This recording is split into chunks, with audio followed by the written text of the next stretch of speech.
تو جو کوئی ہیئر آفٹر کے بارے میں کنسرنڈ ہے, اللہ will place richness in his heart, اللہ اس کے دل کو غنی کر دے گا.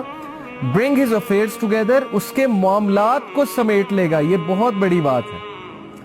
ہمارے معاملات پھیلے ہوئے ہیں, کبھی ادھر سے ٹینشن آتی ہے, کبھی پڑھائی کا سٹریس ہے, کبھی جو ہے وہ اولاد کی طرف سے ٹینشن ہے, کبھی فیملی کی طرف سے ٹینشن ہے, کبھی کوئی دوست ٹینشن دے دیتا ہے, کبھی اسپاؤس ٹینشن دے دیتا ہے, کبھی بزنس میں لاس ہو جاتا ہے. یہ زندگی کے معاملات ہیں. تو ہمارے افیئرز اتنے پھیل چکے ہیں کہ اب ہم یہی سوچتے ہیں کہ یار کریں تو کیا کریں.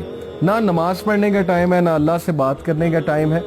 تو یہ کیوں ہے؟ کیونکہ دنیا پرائیورٹی بن گئی. دنیا کے افیئرز, صحابہ کے نزدیک اوقات ہی کوئی نہیں تھی دنیا کی. اسی لیے وہ بہادر تھے, اسی لیے کریجیس تھے, اسی لیے ان کا پرپز, ان کا مشن, ان کا ویژن وہ چلتا رہتا تھا. جو مرضی سچویشن کریٹ ہو جائے, سرکمسٹانسز ان کو نہیں روکتے تھے. وہ چلتے رہتے تھے اپنی منزل کی طرف. منزل کی طرف جانے سے وہ رکتا ہے جو ڈر جاتا ہے دنیا کے پرابلم سے. تو وہی ڈرے گا جس کے لیے امپورٹنس بہت ہے دنیا کی. تو دنیا کی امپورٹنس کیا ہے؟ ایک بار رسول اللہ صلی اللہ علیہ وسلم صحابہ کے ساتھ کہیں جا رہے تھے. راستے میں ایک مری ہوئی بکری تھی, اس کا کارکیس یعنی کہ بوسیدہ اس کا جسم تھا, سڑ چکا تھا, گل چکا تھا. تو رسول اللہ صلی اللہ علیہ وسلم نے صحابہ سے کہا کہ اس کو کوئی لینا چاہے گا؟ Will some of you like to purchase this? تو صحابہ نے کہا اس کو کون پرچیز کرے گا؟ تو اللہ کے نبی نے کہا کہ اللہ کے نزدیک دنیا کی حقیقت اس سے بھی کمتر ہے.